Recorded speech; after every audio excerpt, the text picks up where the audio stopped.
Hey y'all, welcome to my channel up at Etouffee. We're going to be making a shrimp etouffee today. What I'm going to do first is I'm going to add a little oil, little vegetable oil.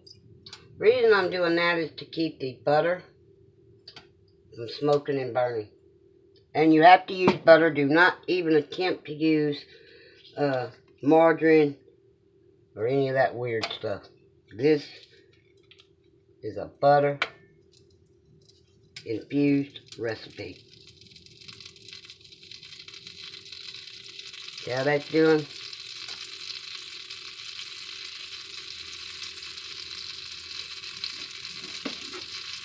And no, I don't measure. I have some butter sitting over here to the side, because sometimes you add more butter. If I put too much flour, then guess what? I'm going to need a little more butter. Kind of like a salt and pepper recipe. This right here be one of the ingredients that goes in at a different time. And I have a 1.5 pounds of shrimp. And something I'm going to show you. Celery goes in here, but celery takes too long to cook. So what I use as an alternative is celery, but it's the celery leaves. I cut them up in pieces like that. It cooks faster. That's the reason I do it. And I'm going to let that come together. I'm going to let the butter get a little brown, but not, a tan looking color. Y'all will see as I go with it. And I hope this isn't a long drawn out video, because I get comments from people that the videos are too long. Well, I'm trying to do them step by step. Some people want it step by step, others don't. Those who don't. Okay, so it's getting that little tad of brown, kind of toasty looking. Alright. Now to that, I'm going to start adding my flour.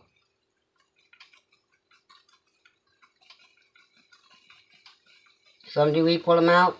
Again, I don't measure. It's a sight, feel, texture thing when I do this.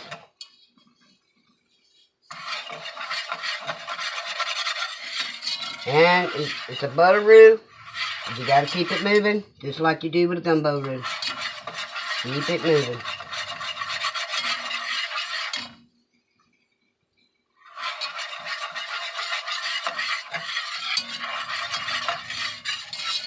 It's almost a no-fail recipe. Except I've seen it on YouTube fail.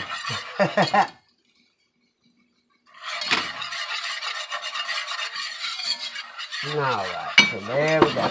Right there. I'm going to let that sit just for a second to toast. A little bit. A little bit. Another ingredient I'll be using is evaporated milk. Now with this recipe, everybody does it different. Some use evaporated milk, some use whole milk, some use, I've seen them use heavy cream. It is up to the person cooking it. That's what they put in it. Okay, that's not what I'm looking for. And when you pour the liquid off into this, it's like a gumbo roux. Be very careful. It will burn, and it burns bad. It's something you really don't want to happen, to be burnt. And I'm sorry to keep reaching Mom across there, but since I've moved into this camper, and it's a camper, not an RV, you cannot drive it.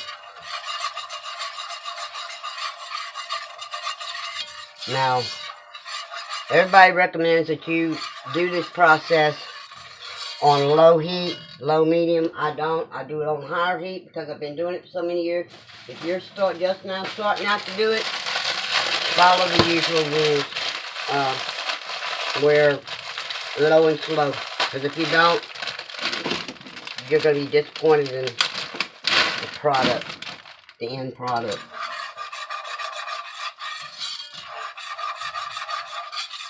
Alright, now I'm going to start adding.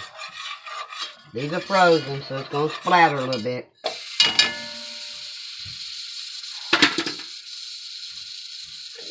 spoon here. I'll be adding some frozen onion to it. And keep rocking and rolling with it. About 1.5 cups of frozen yellow onions, diced small.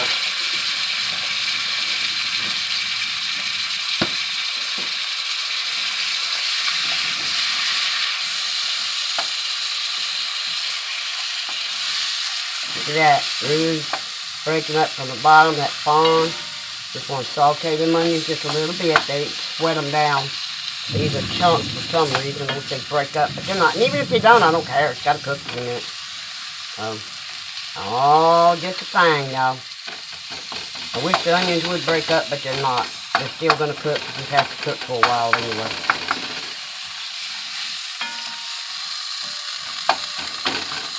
While I'm waiting on that to break up. The next thing I'm going to add is green onions. Now I'm going to add green onions twice. I'm going to add them at this point. Then I'm going to add them towards the end of the cooking process. That's how I do mine. Not everybody does it, but that's how I do mine. I'm going to go on ahead and throw in them celery leaves. Alright, there we go. Get that going. And of course that onion just wants to be a little booty. That's okay. We got this going. Note to self. Next time use defrosted onions. But it doesn't matter. It's all going to cook. It's all going to come out in the end in the cooking process.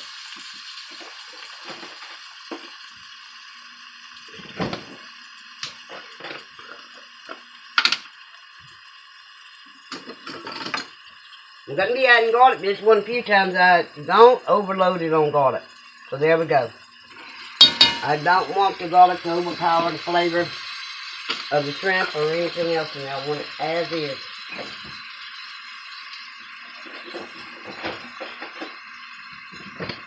Just as y'all see it. All good. Alright, the onions finally broke up. I said, no, that's too dark. No, it's not. I don't like the blonde butterroot, and I do not like, oh, what's his name? Phil Robertson do it. I definitely don't like the way he does his because, I don't add cream of mushroom soup. I've never heard of anybody adding cream of mushroom soup to an etouffee. Alright, so we've got that where we want it. Let me put this down. I'm going to be adding about 1/2 cup to maybe a cup of water first.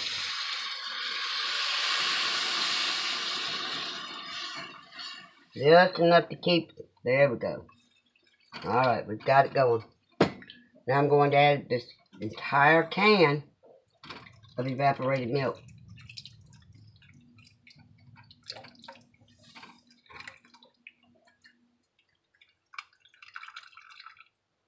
Makes it good and rich, y'all. Alright. Usually I add the liquid crab oil to my shrimp and let them soak. But that won't be the case this time. I feel some fawn on the bottom. I want to do this. Get that fawn up.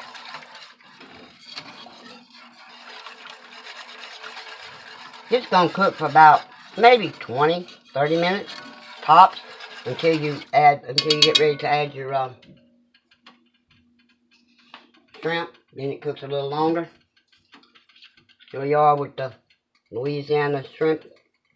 Well, not Louisiana. Zatarans, I'm sorry. I fill it up to the first ring on the cap. That's usually about a teaspoon, see? That's enough right there. For me. If you like your food hotter, add more to it. So at this point, excuse me, I'm going to add my usual dash of pepper. Not enough salt in here to add, so hold on. not using the salt shaker, I'm using my hand. Y'all see that right there? It's about a teaspoon to start with. If you need more, add it to it as you go. This is all up to your liking and your taste. You do whatever it is that makes you happy when it comes to salt and pepper taste. I know several people would be adding a whole lot more of the liquid crawfish boil than what I added. But as y'all all know, I don't like hot foods. I do not like it at all. I'm going to let this cook. It's going to brown up a little bit. It will darken as it cooks. But this is all you're going to get to see for now because, excuse me, it's got to just simmer and cook, like I said, a few minutes. Then you add your shrimp to it. Have your rice cooking on the side, which I don't right at the moment. And you're ready to go with it pretty much. Another little thing I want to add is a little bit of parsley. Dried parsley. Fresh parsley is better, but dried parsley it'll work. You know, it'll work in a pinch, as I call it. It'll work because I don't have any fresh. That's why it's going to work. Can y'all hear that? It's pouring down rain out there. So I'm going to let this simmer, and I'll bring y'all back when I get ready to add shrimp, because basically that'll be the end of the subject on it. So, okay, y'all, that's like 10 minutes into the cooking. It's not as dark as I normally would want it. I would kind of like it almost the color that's moving out, really. A little darker, I would like it, but you know what? It doesn't turn out every time. It's my fault. I rushed the flour. Still going to have the same taste. And it's good and creamy, just like you want it to be. Let it cook about 10 more minutes. And then I'll be adding the shrimp to it. And y'all, we're going to have a good, delicious meal. But there's another thing I want to add. Like I told y'all, I'm going to add more to it. And this is what I call building flavors, okay? Y'all saw how much green onions I tossed in there? There we go again with the green onions. This is one of those dishes you cannot overpower it with green onions. The more, the better. And it's even better when you have the fresh parsley, but I didn't have it. So, kind of those, out of that deal. Stir those in. Let those cook. It's getting thicker and thicker, y'all. Alright. Now get ready to put the shrimp in. I'll bring y'all back.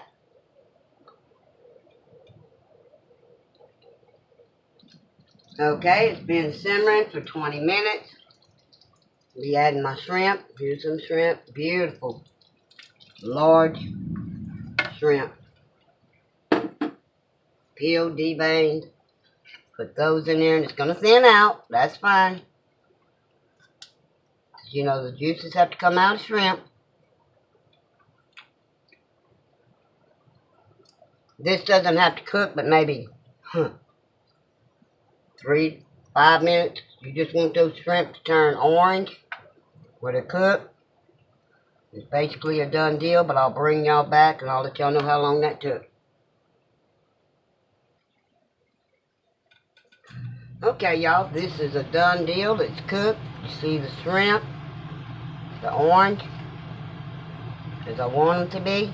What I'm going to do with this, because I haven't cooked my rice yet, and it's not going to hurt it whatsoever. Actually, the shrimp will get more flavor induced as I do what I'm fixing to do. I'm going to put the lid on it, and I'm going to let it set until my rice is cooked. Everybody knows that takes a good 20-25 minutes. And you just give this a good stir once you take the lid off, because it will grow a film over the top of it, because it's flour and butter based. Just so y'all know that if you cool it down, it'll grow, have a little film over it. It's not going to grow, it's just a film that gets over it. And you add it to your hot rice, and y'all ready to eat.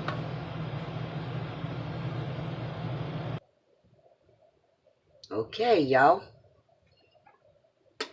The rice is done. Y'all see what I'm talking about? Got a little bit of a film. Just stir that real good. One other thing I want to mention is this is not as brown as it would be, or the orange looking color that you would get had I used crawfish. Had I used crawfish, it's the fat from the crawfish tails that make it the color that you're used to seeing in a restaurant. And without it, it's not going to be that color. Now, could I have browned the roux a little darker? Yes, I could have, but I didn't. So here's my rice. Oh, yeah. Put me some of that gravy on top. My rice. Turn my bowl here a little bit. Yeah, got a little messy. I'll clean it up. Nothing but a thing. There you go. Now you can put as much gravy on there as you want. I happen to be one of those people who like the rice with it. And more rice than I do gravy. It's up to the individual how you eat it. If this is the first time you've ever tried this or ate this, let me recommend that this amount right here would be a bit too much for you because it's very rich. Etouffee just stands for smothered. And you get everybody says, what does it taste like? Well, it's rich, spicy, smooth, and takes on the flavor of the shellfish that you use. What do you serve with it? Well, one thing. Good toasted garlic bread. Preferably French bread, but I didn't have French bread, so excuse me. Thanks for watching. Please like, subscribe, and by all means leave a comment. This is nothing edited. And if you decide to make this, I'm going to add a little more gravy. If you decide to make this, please let me know. If you do yours different, I'd like to know that too. Look, there's a recipe for everything, and everybody has their own recipe. This is just mine. Other things that you can use as an alternative to the cream. So you don't have cream, you don't have evaporated milk, you don't have any milk. You can use chicken stock. If you got your shrimp, and they're not peeled, peel them, take those heads and the shells, throw them in a pot, simmer them with about 1.5 quarts of water, strain it off. You can use that for your stock in the etouffee. But again, y'all have a great day. Thanks for watching. Y'all do something nice for somebody today.